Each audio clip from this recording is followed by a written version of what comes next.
আসসালামু আলাইকুম রহমতুল্লাহি বারকাতু। নমস্কার, আদাব। আমি রফিক শেখ, ওয়েস্ট বেঙ্গল ইন্ডিয়া থেকে বলছি।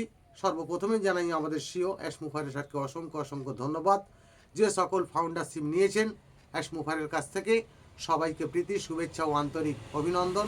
তাই নতুন জায়গাতে আমরা যাব, ভিক্টোরি উইথ অ্যাশের একটা সেতু বন্ধনে। সেখানে আমাদের ট্রেনিং হবে এবং আমরা সেই লক্ষ্যে সেই জায়গায় পৌঁছাবো। আমাদের চাওয়া পাওয়া আকাঙ্ক্ষা, শুধু সময়ের অপেক্ষা। তাই সেটার সম্বন্ধে অনেক মানুষ বলছে অ্যাশ মুভার এখন নিস্তব্ধ। আমি অ্যাশ মুভারের সম্বন্ধে 2-4 লাইন কবিতা ছন্দের মাধ্যমে আপনাদের সামনে তুলে ধরছি। অ্যাশ মুভারে কেন নিস্তব্ধ?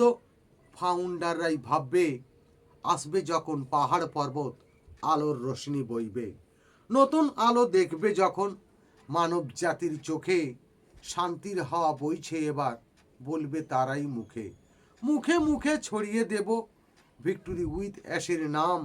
সারা পৃথিবী লিখবে তখন অ্যাশ মুফারের নাম।